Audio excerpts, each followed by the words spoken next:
E aí, pessoal, para a gente finalizar, né, o nosso curso, a gente viu alguns problemas ambientais, vimos sobre a questão ambiental em si como uma coisa atual, né, e muito importante para o nosso dia a dia de hoje.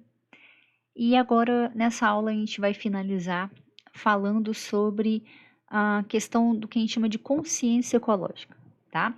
A partir do momento que a gente começa a ver que o nosso planeta ele começa a aceitar um modo de vida não muito adequado, né? E a gente começa a ver que há sim uma crise ambiental e uma crise ambiental atual que deve ser organizada, cria-se a partir daí uma consciência ecológica. O que, que seria essa consciência ecológica?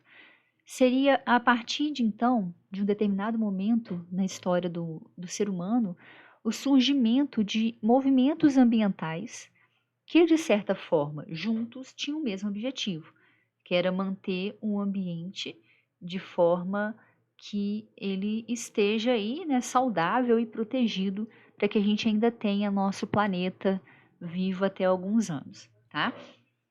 O que que todos esses movimentos buscavam? Aqui eu coloquei o exemplo de alguns que a gente vê né, no dia a dia da gente, né, em jornal. O Greenpeace, WWF, né, esses aqui brasileiros, né, do SOS Mata Atlântica, o Pacto da Mata Atlântica e tal. Todos eles buscam, né, o quê? Melhores condições de existência. Então, essa é a grande questão. Como que a gente vai viver num mundo, né, em que a gente não consiga ter o mínimo de qualidade de vida possível? Né? Será que a gente vai ter que realmente manter essa insustentabilidade para a gente poder viver da forma que a gente quer viver, consumindo de uma forma desenfreada?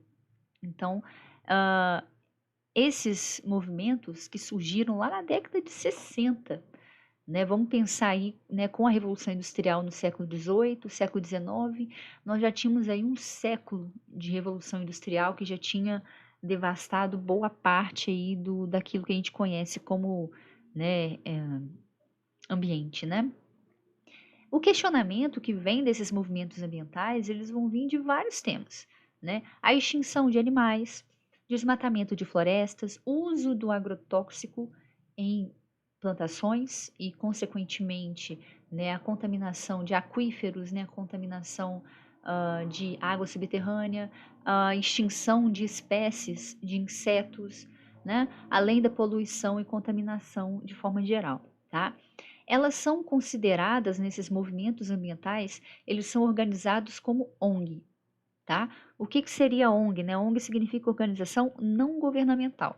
Então, são organizações que não estão associadas ao governo daquele país. Elas são independentes, tá? Só que elas precisam de auxílio para conseguir sobreviver. Então, são organizações que precisam de doações para se manter e manter a fiscalização sobre esses ambientes em que elas estão, de certa forma, criando aí uma resistência, né, para ter uma consciência sobre aquilo. Então, esses aqui são alguns exemplos, né? E aí vem o seguinte, esses movimentos sociais, eles surgiram juntamente com algumas discussões internacionais. O que seriam essas discussões internacionais, né? A gente teria, então, ah, uma, a gente teria um cenário, né, um cenário ambiental caótico, lá na década de 60, em que pesquisadores já começaram a perceber que não estava muito legal e perceberam aí que tinha que haver talvez um limite de crescimento econômico. O que que a gente pode fazer? E a partir daí, países começaram a se unir e juntar em reuniões em que a gente chama de discussão internacional. Todos eles em uma data específica, com, né, objetivos e pautas específicas. Vamos ver aqui. O primeiro que surgiu de cunho ambiental é esse daqui de 1968, chamado Clube de Roma, tá? Aliás, eu coloquei errado aqui, ó. Não é riscado, né? A gente vai sublinhar. Não sei onde que eu tirei que tem que riscar. Isso, Clube de Roma. O nome Clube de Roma, ele vem porque, né, vai acontecer exatamente na cidade de Roma. Não vai acontecer com todos os países, são apenas países ricos, né, que começaram a discutir um tema, né, sobre o desenvolvimento econômico. E eles alertaram em 68, pela primeira vez, os limites de crescimento, né? Será que a gente vai conseguir manter da forma que a gente está vivendo, né? Já temos aí um século de revolução industrial. Será que vai acontecer, né? No final dessa discussão, toda discussão a gente vai ver que vai surgir um relatório, tá? É, esse relatório ele vai mostrar os problemas e o que pode ser feito para solucionar ou não. No caso do Clube de Roma, foi redigido um relatório no final da discussão chamado Relatório do Clube de Roma, Relatório Meadows, tá? Ou os limites do crescimento, certo? Ele ia tratar, né, o relatório tratava de problemas cruciais para o futuro desenvolvimento da humanidade. Então, o que era tão importante na época, né? Era você, né, eram os pontos que até hoje né, que é a questão da energia, da poluição, do saneamento, né, limpeza, saúde, ambiente, tecnologia e crescimento populacional. Esses eram os grandes pontos a serem analisados na época. Eles tinham medo do que poderia acontecer com esse crescimento populacional e, de forma consequente, o uso de energia, o aumento da poluição, né? Então, o maior problema naquele momento era sim questão do crescimento populacional. Quando a gente vai lá para o segundo ano do ensino médio, a gente estuda em geografia essa questão do crescimento populacional também. E ele, né, a gente vê uma conclusão, né, de que eles tiraram que o planeta Terra não suportaria o crescimento populacional, devido à pressão que essa população maior iria gerar sobre os recursos naturais e energéticos, e ao aumento da poluição, mesmo tendo em conta o avanço tecnológico. Essa última frase, ela vai indicar para a gente uma coisa interessante. O problema, né, o grande questionamento deles não era, de certa forma, o crescimento econômico. Era a quantidade de população que iria acabar entrando nesse crescimento econômico. Ou seja, eles queriam crescer economicamente, todos os países ricos que fizeram parte do Clube de Roma, mas eles não estavam felizes com o número de população que estava crescendo. É mais ou menos isso, tá? Então, esse aqui foi o primeira discussão internacional que estava aí já permeando nessa situação. Claro que o primeiro realmente de meio ambiente a gente vai ver agora, ó, que é esse daqui, ó. Esse sim foi a primeira conferência sobre o homem e o meio ambiente, tá? Essa conferência aconteceu mais vezes, inclusive em 2012 aconteceu no Brasil. Mas essa de 1972, ela é um marco, né? Ela vai acontecer aí, trazendo na pauta, né, a questão realmente do meio ambiente. Isso aconteceu em Estocolmo, tá? Eu sempre me confundo, Estocolmo, se eu não me engano, é Noruega, mas eu sempre confundo Noruega com Suécia, mas eu acho que é Noruega sim.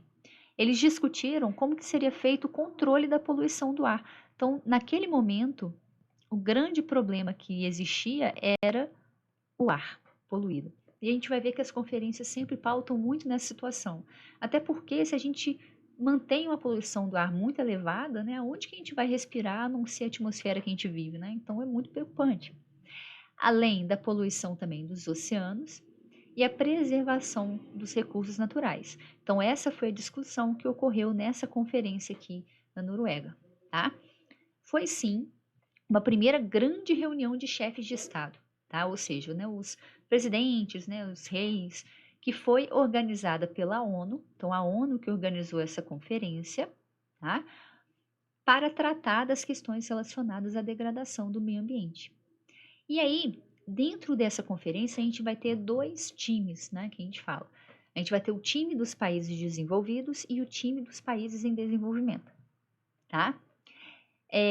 Eles tinham uma divergência, tá? A divergência do desenvolvimento zero e do desenvolvimento a qualquer custo. Pensa bem, 1972, né? A gente já está aí no século XX, já próximo aí dos meados, né? Para frente, países desenvolvidos já com a sua riqueza roubada, né? Que eles tiveram a custa das colônias, mas estavam ali ricos, com o seu desenvolvimento econômico muito bom. E aí a gente tem países, né, como o Brasil, por exemplo, que começou a sua industrialização na década de 40, que começou a crescer sua economia e que não quer deixar de desenvolver. Então, a partir do momento que cria esse questionamento sobre o controle, né, sobre a preservação do meio ambiente e dos recursos naturais, a gente vai ter então um freio sobre o desenvolvimento econômico. E os países em desenvolvimento não querem. Eles queriam desenvolvimento a qualquer custo. E aí eles acharam que seria interessante adotar políticas antinatalistas a países mais pobres, aquela questão que eu falei, que eles acreditavam que o problema poderia se resolver se a população não crescesse.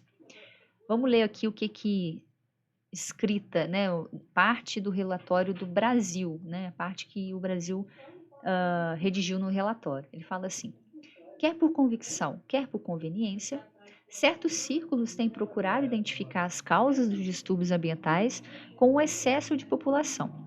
Isso com o objetivo de procurar um equilíbrio demográfico satisfatório nos países desenvolvidos, mas de promover indiscriminadamente o controle populacional do terceiro mundo. Naquela época, né, gente, terceiro mundo, porque a gente tinha uma divisão na Guerra Fria, né, do países de primeiro mundo, países capitalistas desenvolvidos, de segundo mundo, países socialistas, e de terceiro mundo, o resto, né, a parte pobre do mundo, né. As simples circunstâncias de que determinada potência mundial teve a sua população aumentada nos últimos anos, 25 anos, em pouco mais de 40%, enquanto os respectivos índices de poluição subiam 40.000%, a uma medida da falácia do argumento. Então, aqui mostra que os países em desenvolvimento achou que se tivesse políticas antinatalistas, eles poderiam manter o desenvolvimento da mesma forma, sem pressionar sobre o meio ambiente. Na verdade, não adianta. Tá? O problema não é a população. Nós temos mais pessoas, mas não é todas as pessoas que vão consumir e vão pressionar o meio ambiente do mesmo jeito. Os mais ricos vão consumir muito mais e vão pressionar muito mais o meio ambiente do que os pobres. Né? Isso não é um problema. Mas isso foi em 72 e a conferência sobre o meio ambiente, né, o homem e o meio ambiente, ocorreu com essa discussão. Logo depois, né, 15 anos depois, a gente vai ter em 87 o que a gente chama de relatório Brundtland, que é a Comissão Mundial sobre Meio Ambiente. Nesse momento, em 87, eles perceberam que tinha que conciliar crescimento econômico e preservação. Lá em 72 teve o relatório, teve a discussão, mas nada se fez, né? Então chegou em 87 e falou: poxa, vamos ter que conciliar crescimento econômico e preservação do meio ambiente. Não tem como, né, você só ter o crescimento econômico e não tem como você só preservar, né? E aí criou-se um documento chamado Nosso Futuro Comum, que é um livro, né, que apresentou a proposta de integrar essa questão ambiental no desenvolvimento econômico, surgindo não apenas um novo termo, mas uma nova forma de progredir.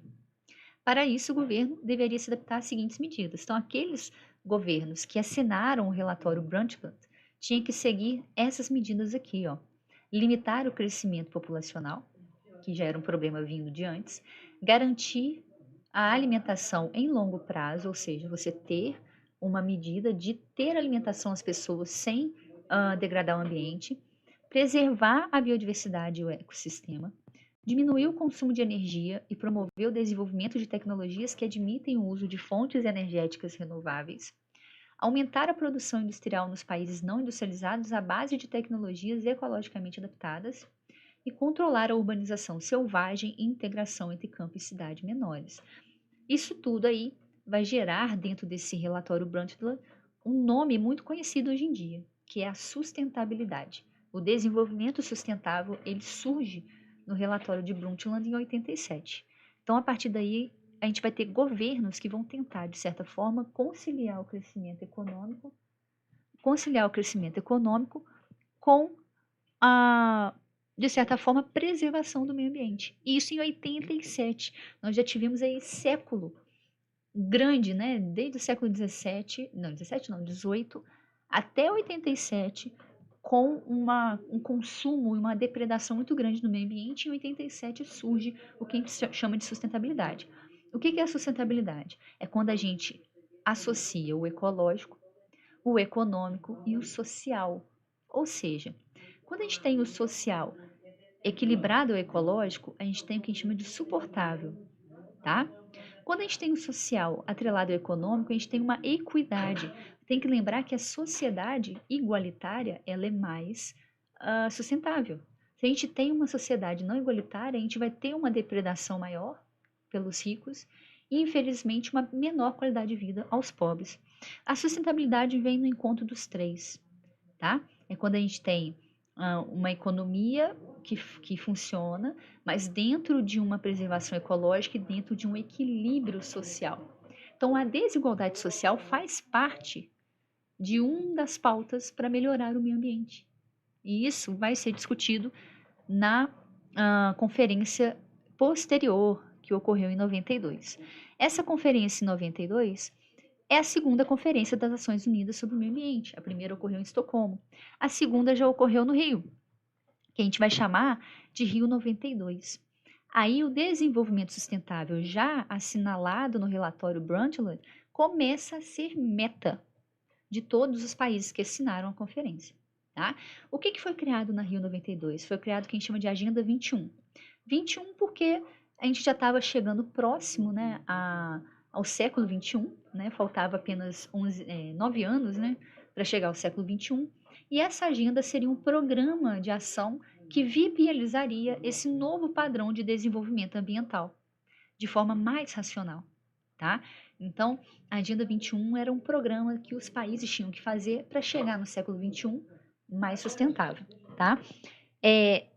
Essa agenda estabeleceu a importância de cada país a se comprometer, a refletir, global e localmente, sobre a forma pela qual governos, empresas e organizações não governamentais e todos os setores da sociedade poderiam cooperar.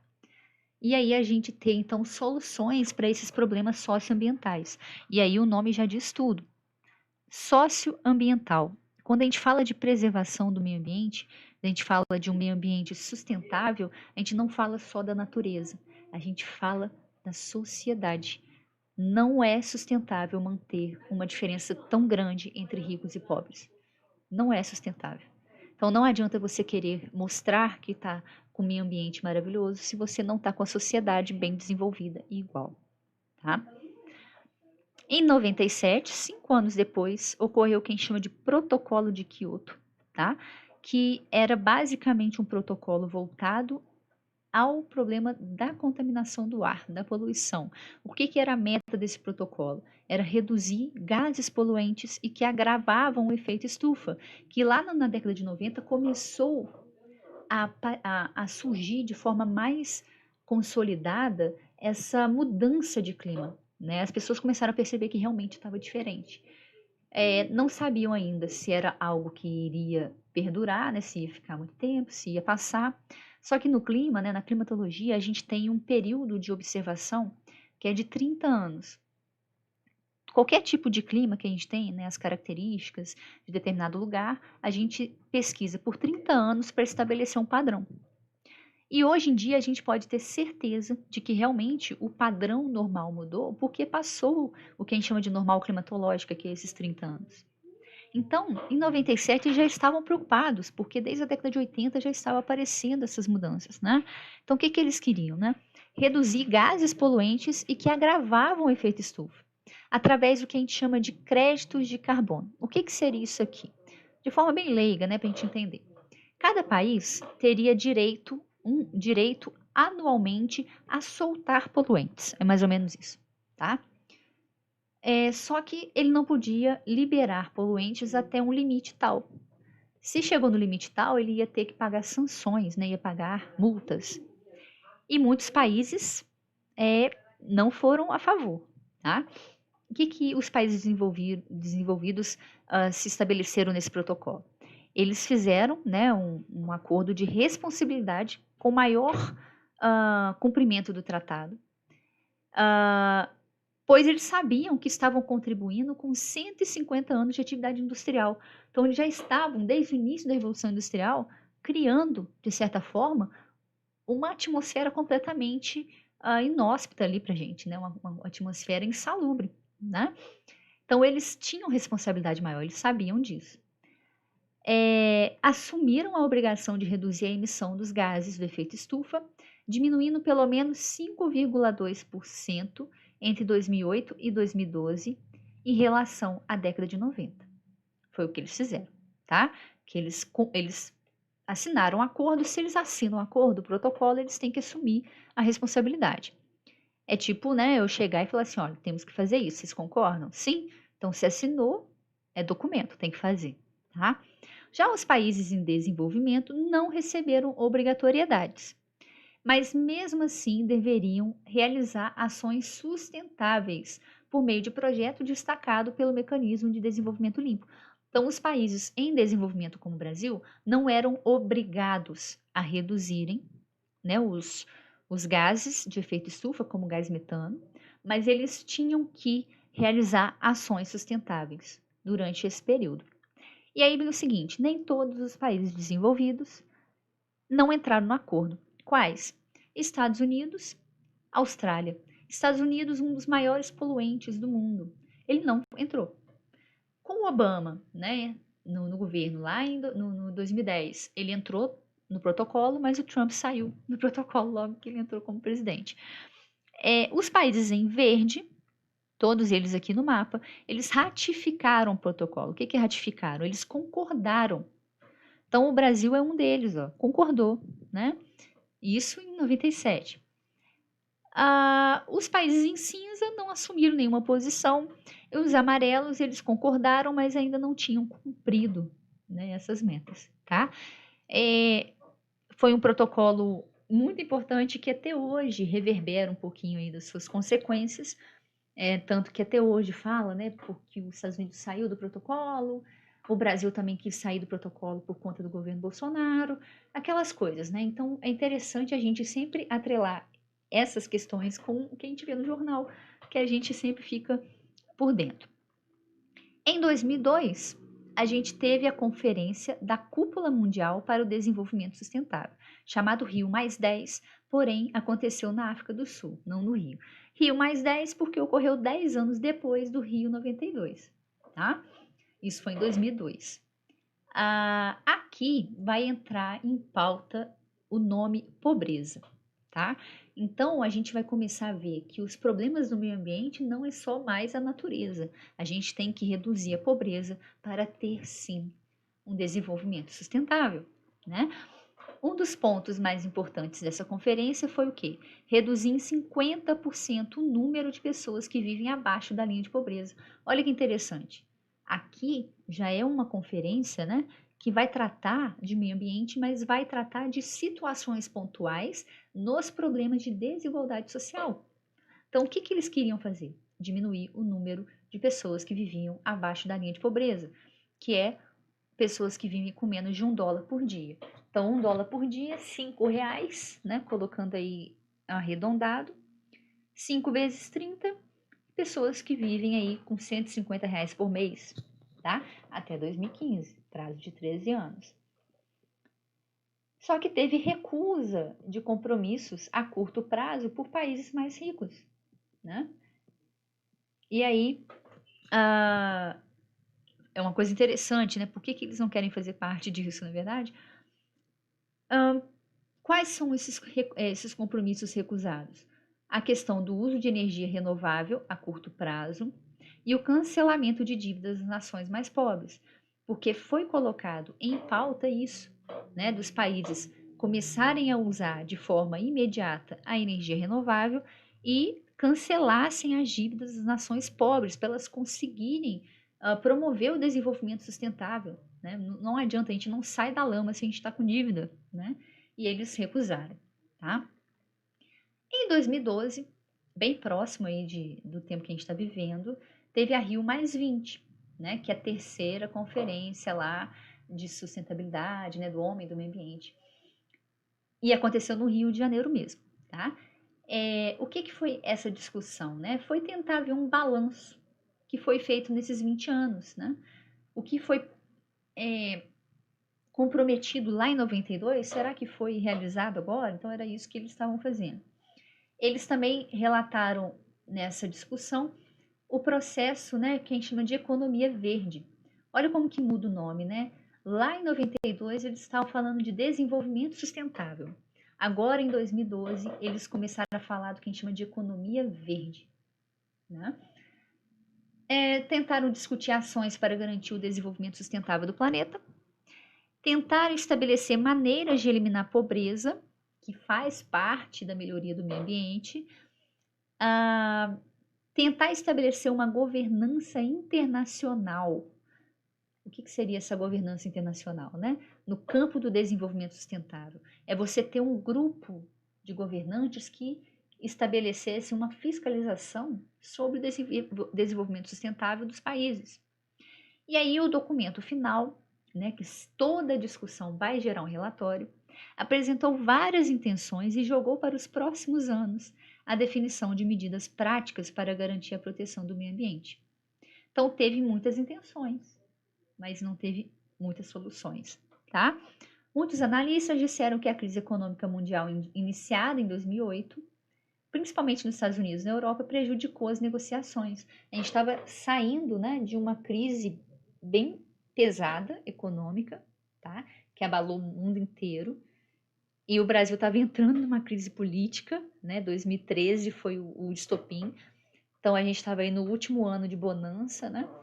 E acabou que a intenção foi boa, mas não surgiu tanta solução, certo? E aí, para a gente finalizar, tem aqui, olha, a questão do desenvolvimento sustentável, tá? E aí vem a questão da consciência ecológica e consciência ambiental para a gente fechar esse curso, né? Fechar esse estudo que a gente teve aí dos ecossistemas, né? Não só do ecossistema, mas da técnica da cartografia, mas dos ecossistemas atmosféricos, hidrosféricos, litosféricos, né? E a gente entender da questão da consciência ambiental. Ele fala aqui pra gente, olha, pressão sobre os governos e setores para projetos sociais e políticos, rompendo com o modelo de consumo. Isso é um dos pontos da consciência ambiental. É a gente pressionar os governos, é a gente mostrar que o modelo de consumo não é adequado, é a gente tentar fazer a nossa parte. Não adianta achar que é bonito e a gente continuar vivendo da forma que a gente vive. Vamos pensar daqui a alguns anos, será que eu vou ter o suficiente para sobreviver vivendo da forma que eu vivo hoje? Ter também, ó, consciência ambiental é ter nova atitude em relação à natureza. É a gente pressionar para ter novas legislações, novas discussões políticas e revisão de hábitos consumidos nossos, né? A nossa forma de consumo. Vamos tentar revisar? Será que esse hábito é legal? Será que não é?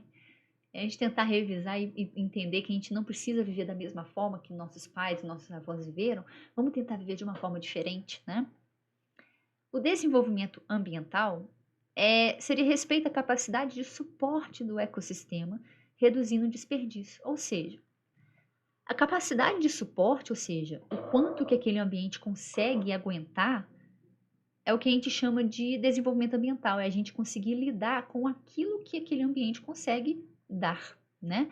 Então, a gente tentar reduzir desperdícios para que a gente não impacte cada vez mais esses ecossistemas que a gente estudou, a gente sabe como ele funciona.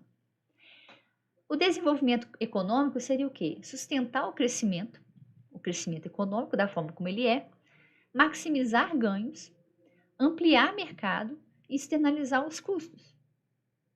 E o desenvolvimento social seria a equidade, a autossuficiência local. É quando a gente tem necessidades humanas básicas adquiridas e garantir a participação e a transparência. Esses três desenvolvimentos aqui, juntos, criam um desenvolvimento sustentável.